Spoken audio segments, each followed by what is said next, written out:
Assalamualaikum warahmatullahi wabarakatuh. Baiklah, pada pertemuan kita hari ini kita akan membahas materi selanjutnya, yaitu pemeriksaan rheumatoid factor. Nah, rheumatoid factor ini seperti yang kita ketahui merupakan pemeriksaan untuk mendeteksi rheumatoid arthritis.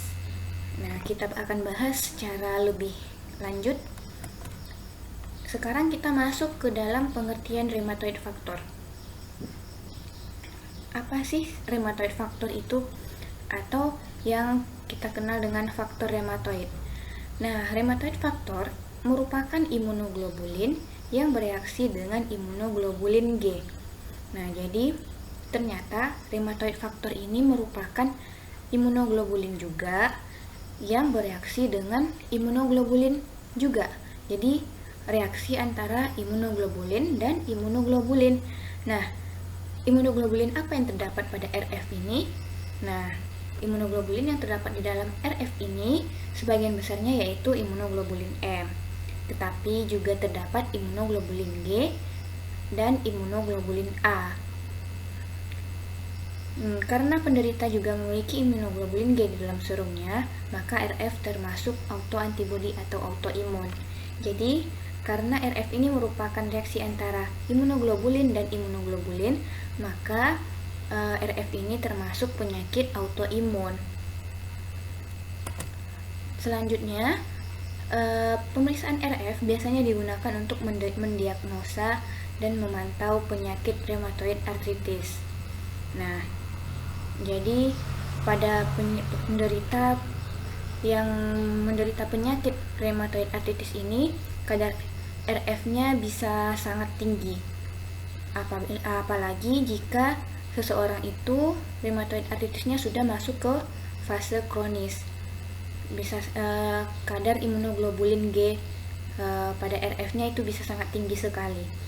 Nah, semua penderita dengan rheumatoid arthritis menunjukkan antibodi terhadap imunoglobulin G yang disebut dengan faktor rheumatoid atau antiglobin. Nah, di sini setelah dilakukan penelitian, ternyata penderita-penderita yang menderita penyakit rheumatoid arthritis itu ternyata menghasilkan antibodi atau imunoglobulin tadi terhadap imunoglobulin G yang disebut dengan faktor rheumatoid.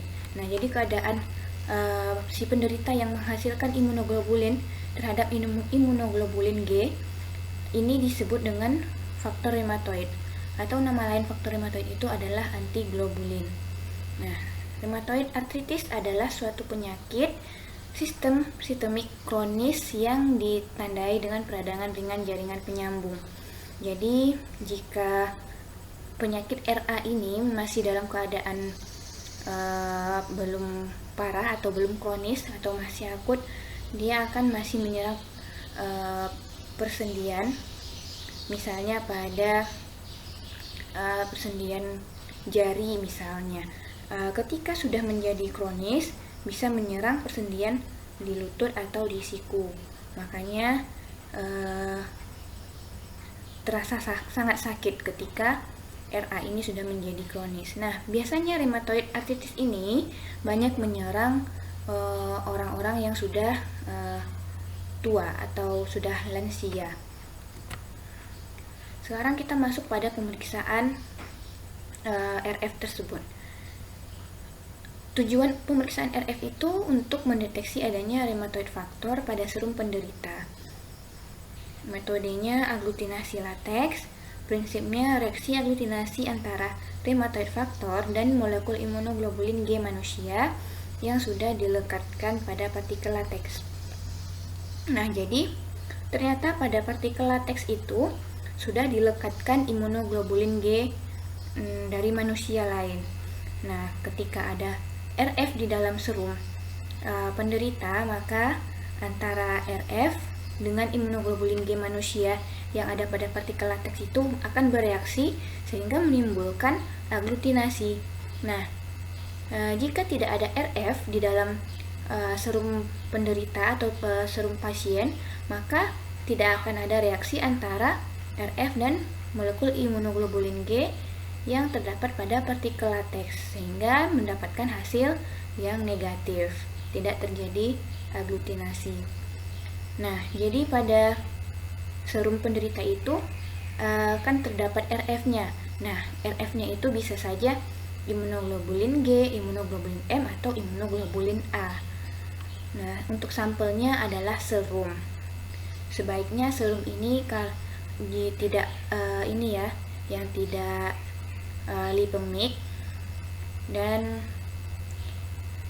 untuk plasma sebaiknya tidak digunakan karena masih mengandung fibrinogen.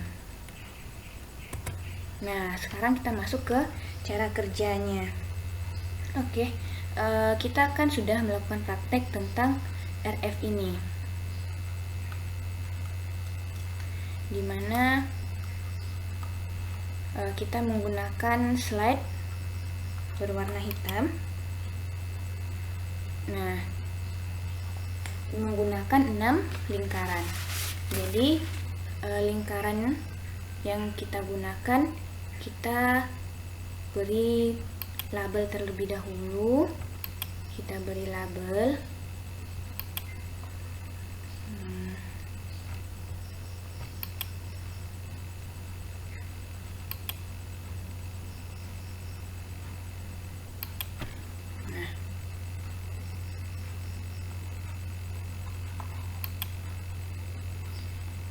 jadi di sini kita beri label, misalnya identitas pasien, namanya siapa, umur,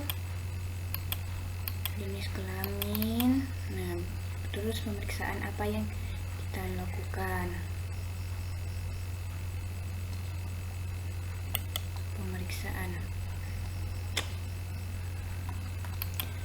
lalu kita buat misalnya di bawah sini titernya 1:2, lalu 1:4, lalu ke 1:8, 1:16, 1:32, 1:64.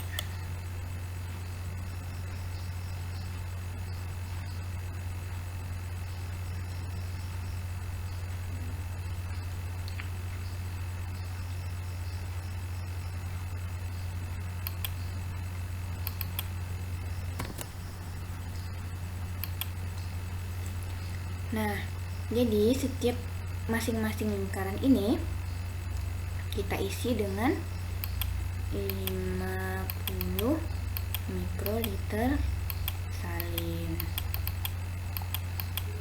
Di sini 50 mikroliter salin. Di sini juga 50 mikroliter salin. Di sini 50 mikroliter salin. Di sini juga 50 mikroliter salin. Di sini 50 mikroliter salin. Lalu setelah kita pipet semuanya 50 UL salin, kita tambahkan serum pada lingkaran pertama sebanyak 50 mikroliter sampel atau serum. Nah, jadi kita mix antara salin dengan serum. Kita mix, setelah di mix kita pindahkan, kita mix lalu di mix, jangan lupa diganti yellow tipnya. Nah, diganti yellow tip, dipipet 50 lalu dipindahkan ke sini ke lingkaran kedua sebanyak 50. Jadi tambahkan 50 mikroliter campuran dari lingkaran pertama. Nah, lalu setelah ditambahkan 50 mikroliter campuran, dimix lagi. Setelah dimix, Lalu diganti yellow tipnya. Nah, jangan lupa dilap bagian luar yellow tipnya ya. Lalu setelah di mix, dipindahkan ke lingkaran ketiga. Campuran dari lingkaran kedua tadi pindahkan sebanyak 50 UL campuran. Lalu jangan lupa di mix, lalu dipindahkan ke lingkaran keempat sebanyak 50 campuran dari campuran lingkaran ketiga ya. Nah, ini lingkaran pertama, ini lingkaran kedua, ini lingkaran ketiga, ini yang keempat, ini 5, ini 6. Jadi lingkaran dari campuran yang lingkaran ketiga ini pindahkan sebanyak 50 UL ke lingkaran keempat. Jadi di mix, diganti yellow tipnya, lalu dilap bagian luar yellow tip. Nah, pindahkan sebanyak 50 UL campuran dari lingkaran keempat ke lingkaran kelima. Lalu setelah dipindahkan, di mix lagi. Setelah di mix, diganti yellow tipnya. Setelah diganti yellow tipnya, jangan lupa dilap bagian luar yellow tip dan pindahkan ke lingkaran keenam sebanyak 50 UL campuran. Setelah di mix dari lingkaran keenam ini, maka dibuang sebanyak 50 UL. Nah, setelah dibuang, maka di setiap lingkaran ini, semua lingkarannya ditambah di semua lingkaran tambahkan 1 tetes reagen latex pada masing-masing lingkaran, lalu dihomogenkan dan di rotator selama 2 menit kecepatan 100 rpm. Nah, setelah itu baru dibaca hasilnya. Nah, dimana terjadi aglutinasinya. Jika terjadi aglutinasi lompat-lompat, misalnya di sini aglutinasi, di sini tidak, di sini aglutinasi, maka kemungkinan ada kesalahan kerja pada kita. Karena yang hasil yang bagus itu tidak terdapat hasil yang lompat-lompat seperti tadi. Misalnya jika kalian dapatkan hasilnya positif, di sini terjadi aglutinasi, misalnya di sini aglutinasi, di sini juga terjadi aglutinasi, di sini tidak terjadi, di sini tidak, di sini tidak terjadi, maka didapatkan hasil pemeriksaan RF secara semi kuantitatif adalah positif terjadi aglutinasi pada titer 1:8. Nah, jadi untuk di reagen kitnya memang tidak disebutkan ada sensitivitas reagennya, tetapi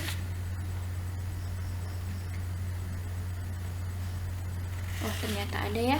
Jadi di reagennya itu disebutkan bahwa untuk sensitivitas reagen itu adalah 8. Nah, jadi nanti ini di 1:2, berarti 2 dikali 8 sama dengan 16. Nah, 16 ini merupakan standar hasil kadar yang sesungguhnya, berarti 16 IU per mili. Lalu yang selanjutnya 4 dikali 8 berarti 32. Nah, yang 8 berarti 64. 8 kali 8 sama dengan 64 berarti 64 IU per mili. Jadi untuk 8 ini merupakan sensitivitas reagennya. Nah, jadi hasil dari liter ini dikalikan 8, maka didapatkanlah hasil kadarnya, yaitu adalah 16 IU per mili. Nah, jadi untuk standar referensi WHO itu adalah 64 material. Jadi di sini ya untuk standar WHO itu. Nah, tetapi kalau pada reagennya ketika hasilnya 6 saja itu sudah positif. Kalau WHO 64, kalau reagennya 6 IU per mili. Oke, untuk mencari titernya ibu rasa kalian sudah tahu ya, dari mana dapat 1/2 ini, 1/2 ini, dimana di sini 50 ditambah 50 per 50. 50 ini merupakan lautan pengencer, ini yang diencer per yang diencer sama dengan 100 per 50 sama dengan 2. Nah, 2. Nah, 1 ini merupakan 1 bagian dari reagennya. Lalu 2 di sini juga didapatkan 2, dan 50 ditambah 50 per 50 sama dengan 2. Nah, 2 yang di sini dikalikan dengan 1/2 yang liter sebelumnya. Begitu seterusnya sampai pada lingkaran terakhir. Oke, jika ada pertanyaan boleh ditanyakan melalui grup atau di Wapri atau di Japri. Sekian untuk pembahasan kali ini. Lebih dan kurang mohon maaf. Assalamualaikum warahmatullahi wabarakatuh.